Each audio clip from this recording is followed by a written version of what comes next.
Hey everyone, and welcome back to another episode of the QCAST. Today, I'm so happy to be joined by Shawn Cheesman, who is a certified business and executive coach with the Focal Point coaching franchise. Shawn, it's an absolute pleasure to have you on the show today. Really excited to dive into your insights, hear more about your journey, your story, and how you see the future of business coaching shaping up. But I kind of leave it to you to give us a bit of an introduction as to who you are, what you specialize in, if you don't mind. Oh, sure. I appreciate you inviting me to the podcast.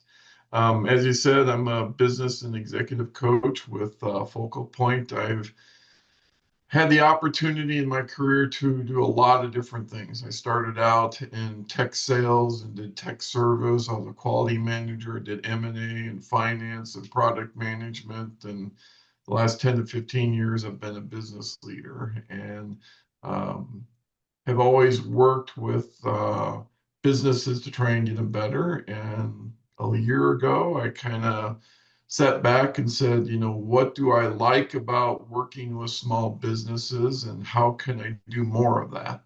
And Mhm. so, kind of the three things for me that were fun in working with the small businesses were the opportunity to develop people, the opportunity to kind of share all this knowledge that I had gathered over my 35 plus year career and being able to share it with others and watch them use it and get better and then help other businesses to improve. And so I said, okay, instead of being an individual in one company, how could I do that more? How could I get more of that, kind of fill my bucket more? Mhm. And that's when I looked into coaching. It's like, well, if you really look at it, I've been coaching people within my companies that I've been involved in for the last 20 years. But now I'm in a position that I'm working with, smaller businesses to help several of them at a time as opposed to one of them at a time. Sounds good. It's always quite interesting, right? Because when I speak to a lot of coaches on a platform like this, or when I just speak to coaches in general, I always like to ask that question, like, what kind of inspired you to fall into business coaching or start supporting businesses? And it's always, I wouldn't say it's the same sort of story, but it's quite similar, like based on experience within the industry and the kinds of roles that you're in and the kind of work that you did, which around developing teams, around supporting businesses and helping growth within businesses. But it's about how you maximize that slightly more. And I guess having your own coaching practice really allows you to do that. And I guess not to sound corny, but I guess it allows you to really flourish within what you're passionate about. But Yeah, and I think a lot of the people that I've talked to that have gone into coaching, it's, they have that passion for helping businesses and helping people. mhm, And then I think the other thing is that they've just got kind of worn out in the big corporate environment, yeah. that they've been working 60-hour plus weeks, day in and day out, and it was just wearing on them. And they wanted to try something different where they were passionate about something and that they could kind of control the time that they spent on it. 100%. What was corporate life like for you, like prior to that transition into becoming a business coach? Because you've had multiple roles and you kind of specialize within the manufacturing industry, but what was corporate life like for you back then?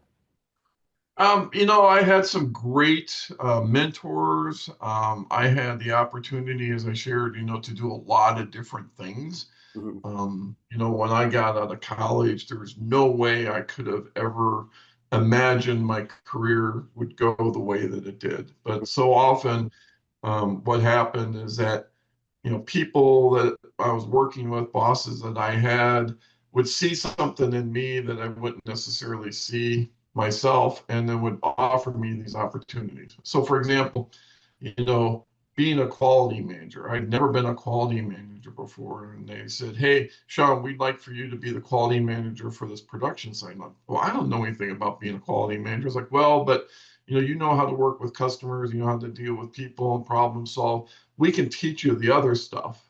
And I several times in my career I've had those opportunities where people just kind of said, we think you'd be good at that. And so I took those opportunities. So that's why I've got such a diverse background from operations to M&A to finance to business leadership.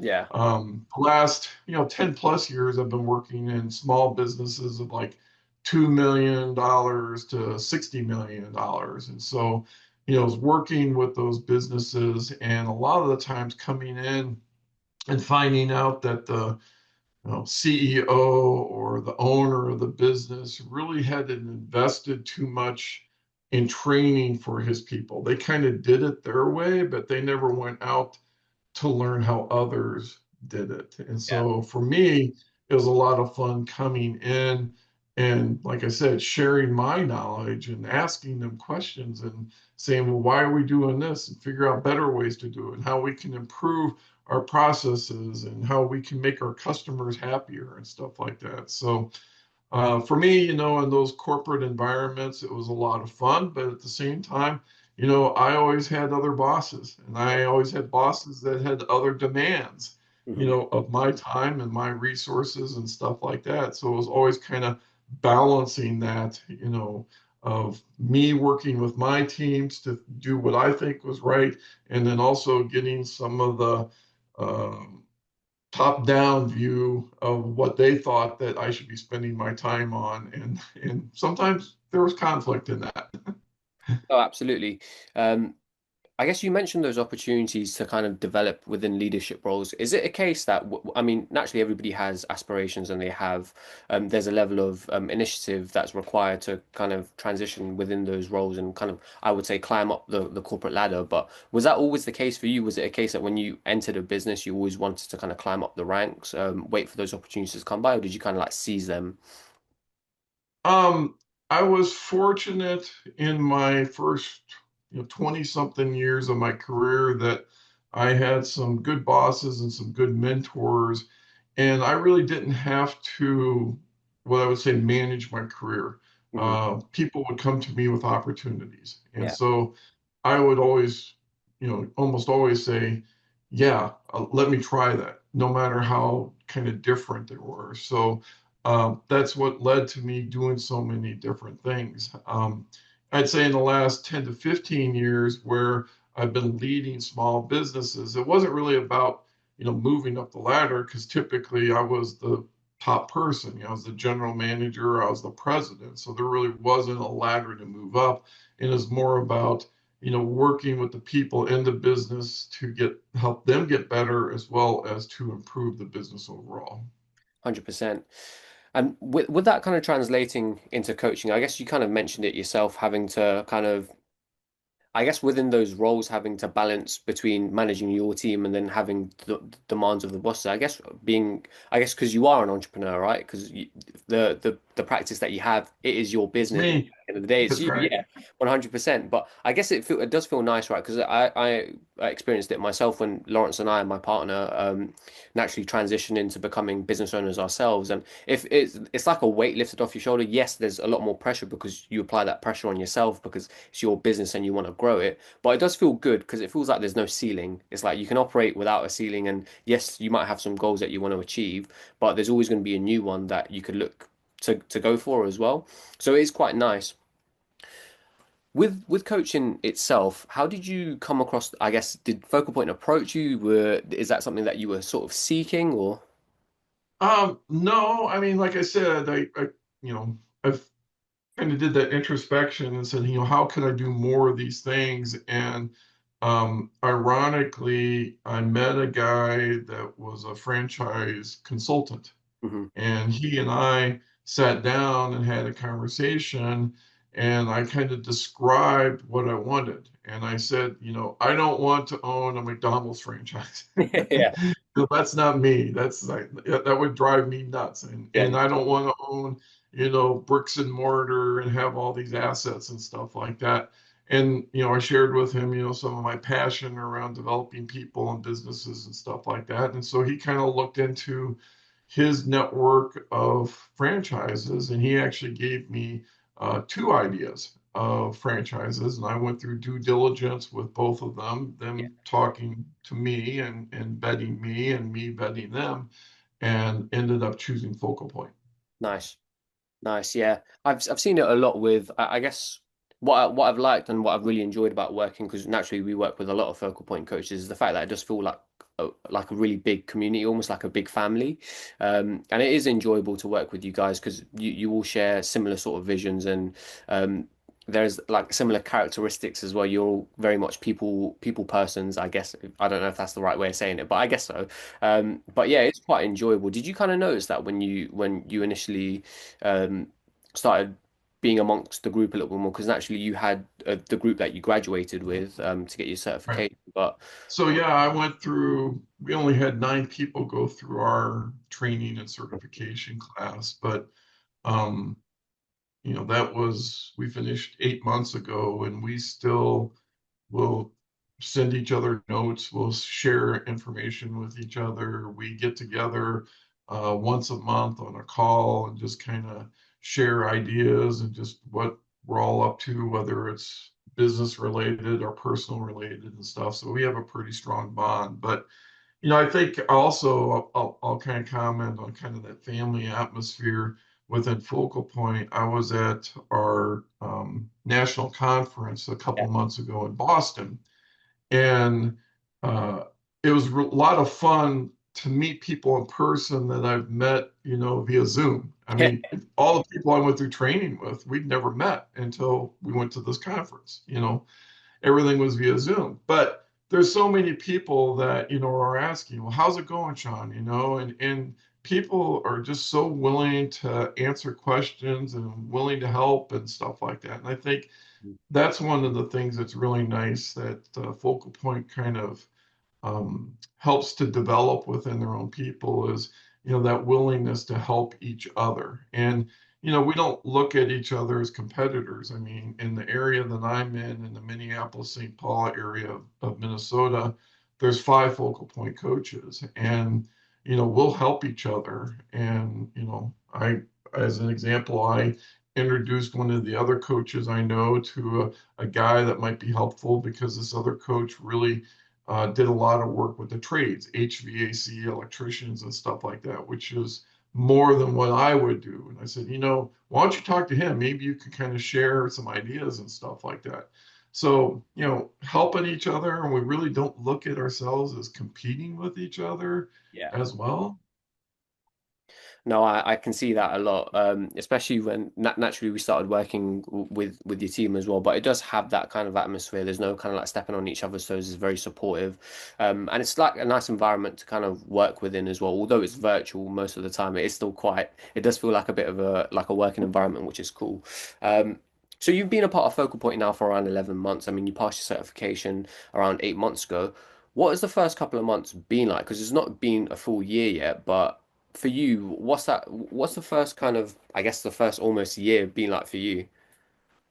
Well, it's kind of funny coming out of the gate, just kind of thinking of my training class. Hmm. We all kind of approached it a little bit different.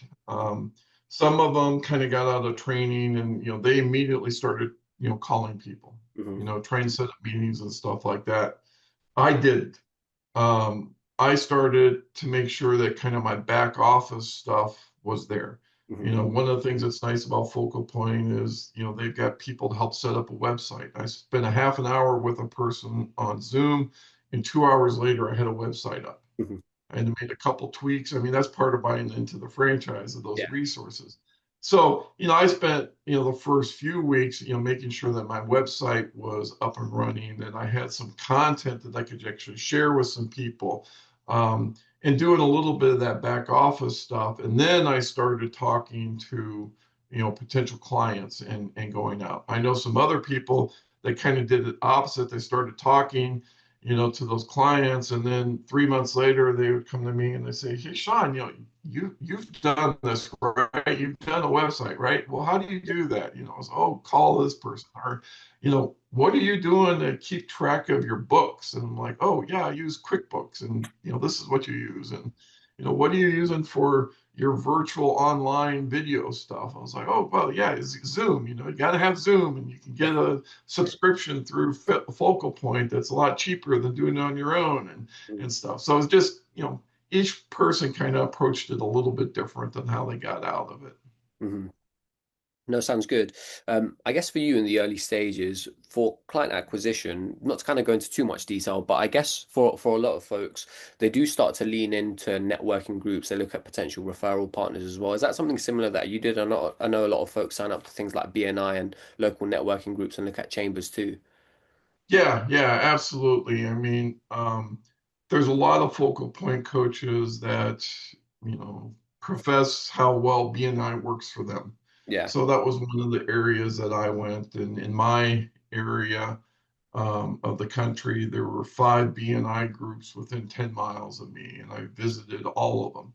And at the end of the day, I decided that that wasn't going to be a good fit for me fair enough. because I really liked manufacturing. I spent my whole career in manufacturing, Mm, and you're really not going to find a manufacturing person in a BNI group. You might find someone that talks to a manufacturing person, but not too much. Now, the irony is that my first client actually came from a BNI group that I went Uh, So a woman that owned a small business that does bookkeeping and HR resources, and I was at the meeting and I kind of gave my little spiel as a visitor, and she came up to me afterwards and said, "I'd like to talk more. I could possibly use some help." And yeah. so, yeah, ironically, that she ended up being my first client. It's funny how that works, isn't it? That's quite interesting. But yeah, I mean, coaching is really about a relationship. And Yeah. I joke around and say that um, business owners aren't sometimes business owners don't even know that a coach can help them. They don't know that they need a coach. Hmm. And they're not going to be at the paint store on the weekend and say, "Oh, geez, you know what? I think I really need a business coach. Let me go on Google and try and find that." Hmm. That doesn't happen very often. So it's a lot about the relationship. It's about meeting the people. And when you're working with someone in the coaching, I mean, you develop a good relationship with that person. And you have to be able to have that relationship. I've heard coaches say that occasionally they get a client and they just do not click. And so, they make a decision to part ways because there's so much information that's going back and forth, whether it's business related or personal related, that you have to have that relationship. And if you can't develop that relationship, it probably isn't going to work for you. 100. So, meeting those people, those networking groups and things like that are all good ways to try and develop those relationships. 100%. I do want to kind of expand on your point about how coaching is that kind of relationship. And we've seen it as well. I mean, personally, I've been in the kind of coaching industry myself for almost 3 years. And kind of being able to really understand the actual dynamics between a coach and a business owner. You're absolutely right. I mean, a lot of business owners don't even know business coaches exist. It's quite interesting. And oftentimes when business owners I don't know if you call it an ego, but there is an element of ego to it where 100% yes. I don't need help. Yeah, I don't need help. Like I can I feel. started this business. I've been running it for 10 years. No one can tell me how to do it better than me. Yeah, No, exactly. I've never heard that before. No, I'm sure not. No, but there's so much of that, and I guess you're absolutely right about that relationship build. I think with business coaching, it's not really like any other service that you would typically provide. Yes, I guess consulting can be quite similar to it, but they're still very quite different. But it is always established off a relationship. You need to know that when you're engaging with the business owner, that you can ask them those tough questions, that they're willing to listen, they're willing to learn, and they're willing to adapt. Because that's what you are. When you're a coach, you're coming in as that outsider looking into the business and being able to provide actionable feedback. And, sometimes you're going to have to instruct them to make some tough decisions, but, it's for the good of everyone. But, yeah, if you don't have that and you're not clicking with the individuals, I mean, there's no point in really carrying on. Right, absolutely. I mean, I've heard stories. It hasn't happened to me, but I think at our conference, I heard someone share the story um, that they were working with a client, and the client every meeting would talk about this one individual within his leadership team that just was a problem. Let's just say a problem. Every meeting, week after week after week, and the coach was was asking, what are you going to do what can you do about it? And, finally just said, have you thought about just firing the person? And the owner was, oh, no, no, I can't do that. I can't do that. And the coach was like, oh my God, this person is causing so much pain within the organization for the owner. I mean, that's what they spent their time talking about for weeks. Yeah. And finally, the owner kind of wised up and they let the person go. And the coach was like, well, how do you feel about that? And the person was like, yeah, I mean, I should have listened to you 6 weeks ago. I feel much better.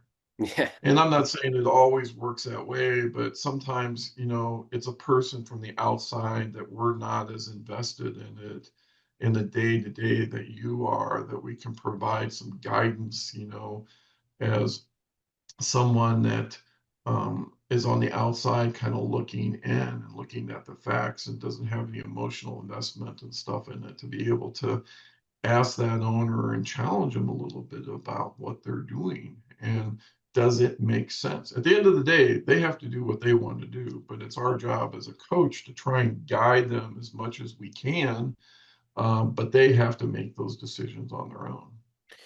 Yeah, absolutely.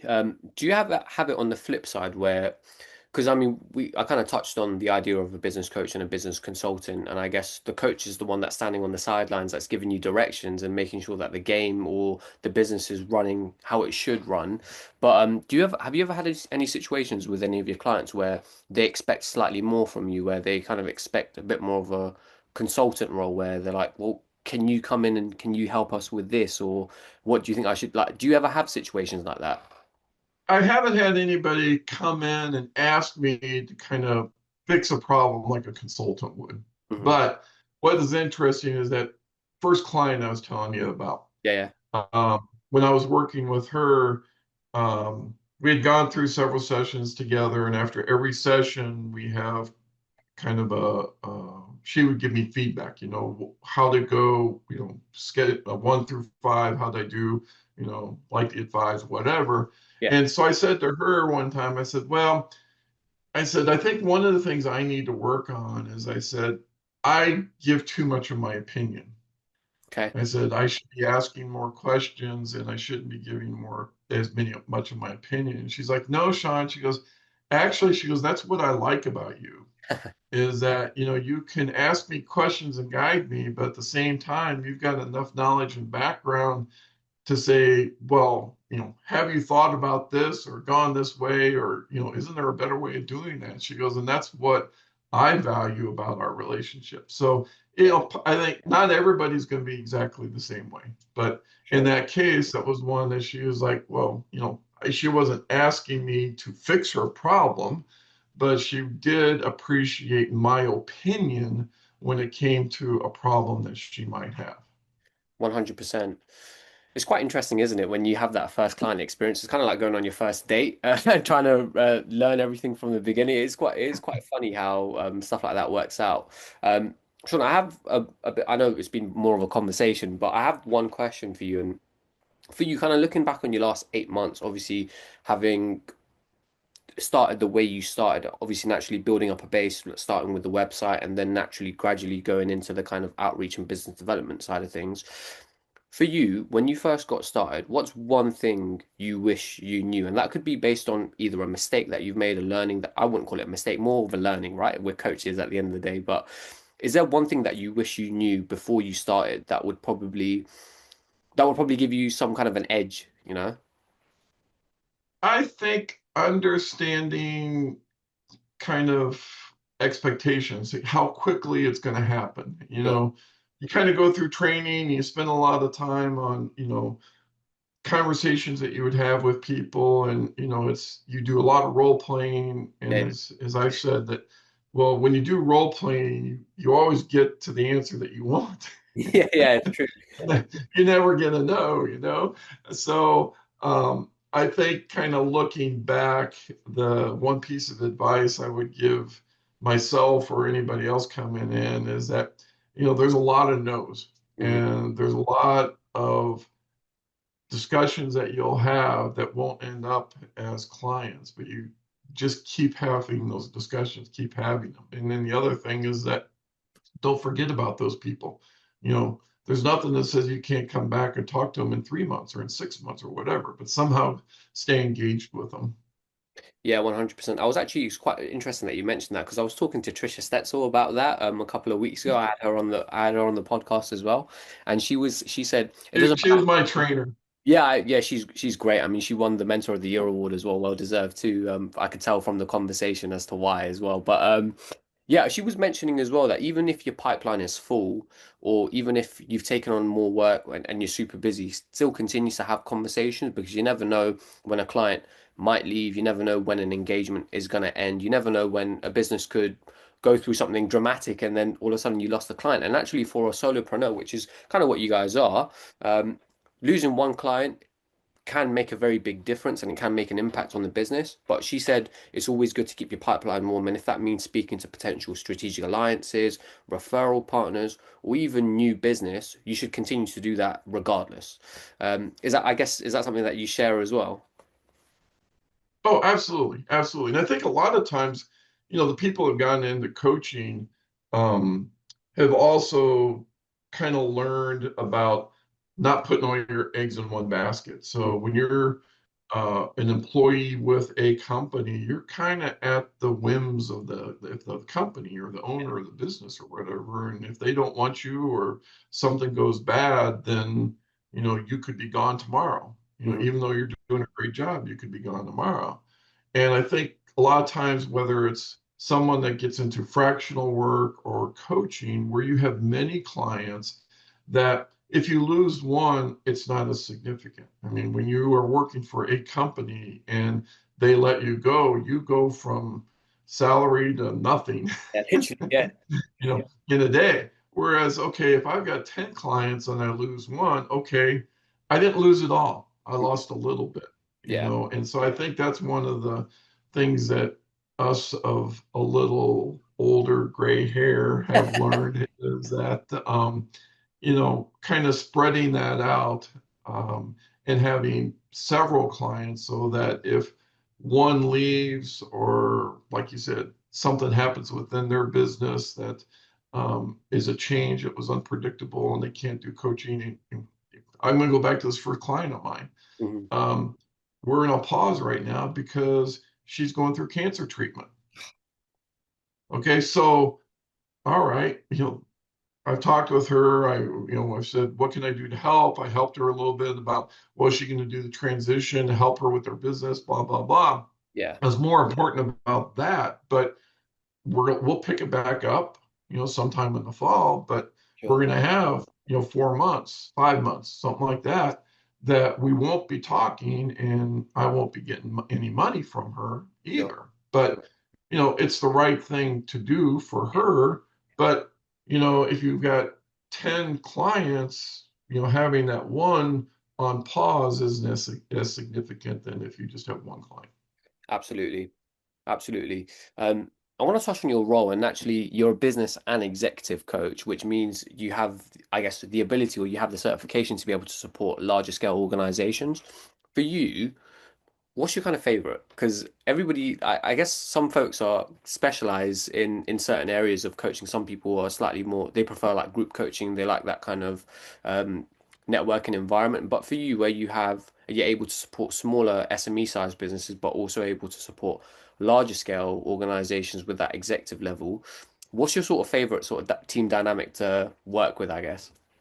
Um, that's a great question. So, one of the things that's kind of interesting is that within Focal Point, there's so many tools that we have access to. Yeah, And so, coming out of training, you kind of also get hit with all this other stuff. Oh, by the way, you can get certified in this, you can get certified in this, and this, and this. I mean, it's like you could spend the first full year just doing certifications. yeah, So I came out of it and had my business coaching certification. And then right after that, had the ability to go through executive coaching certification. So I wanted to do that. So those were the two areas that I knew I wanted to pursue.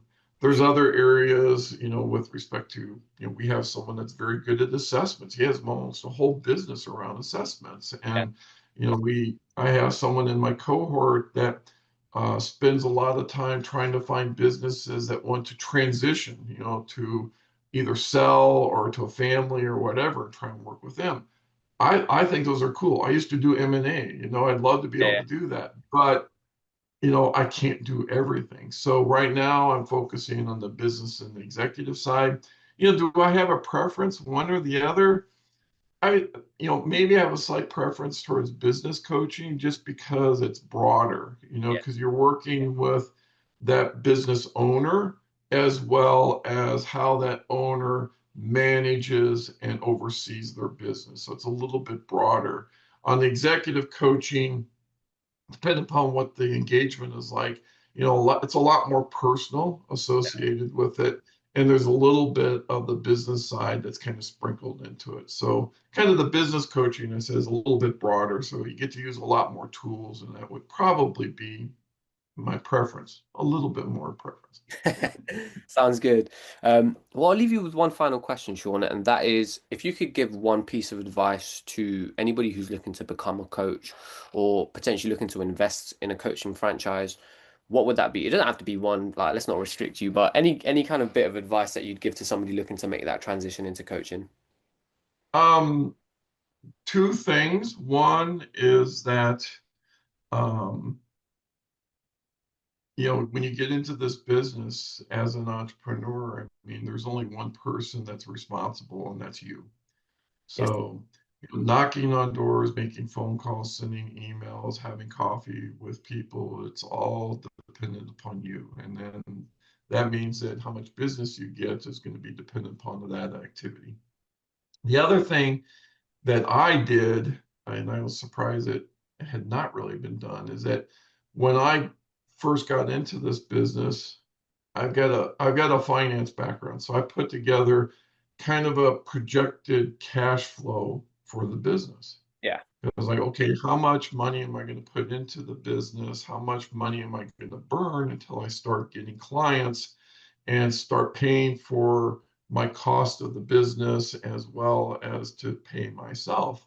Mhm. And so I put together this kind of cash flow worksheet and did a little seminar with my training mates, my cohorts, because none of them had done that. I said, okay, here's kind of the way I looked at it, and you can change the numbers or whatever you want out of it, but at least it gives you kind of an idea of expectations. Sure. Because I think a lot of people come into this and they're like, oh, okay, well, I'm going to have two clients within the first couple months, and I'll have five by the end of 3 months. And Yeah. well, that's probably, I mean, that could happen, but the averages say that it probably won't happen. So you need to really understand, what is your investment? What are you getting into with this? Whether it's the upfront money or the money that you have to spend every month, for your franchise fees and, your Zoom account and your HubSpot account for your CRM and,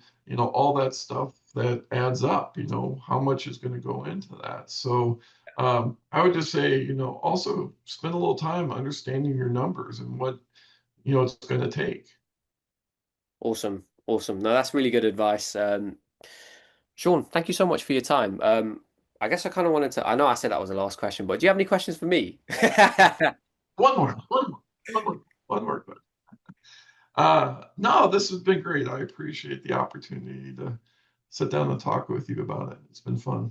No, I appreciate your time as well, sir. Um, cool. So to everybody watching, if anybody's interested in what Sean does, well, naturally with Sean's coaching practice and is interested in speaking with Sean, I have his relative links below. I have his email. I have his. If you're happy for me to share your mobile number as well, I'll share that too. But what's the best way to get a hold of you, Sean, if somebody was interested in your services? Email is great. I do have a phone number in the States. It's 763-548-4261. Nice. Sounds good. Well, Sean, thank you again so much for your time. I really enjoyed the conversation, and yeah, I'll see you guys in the next one.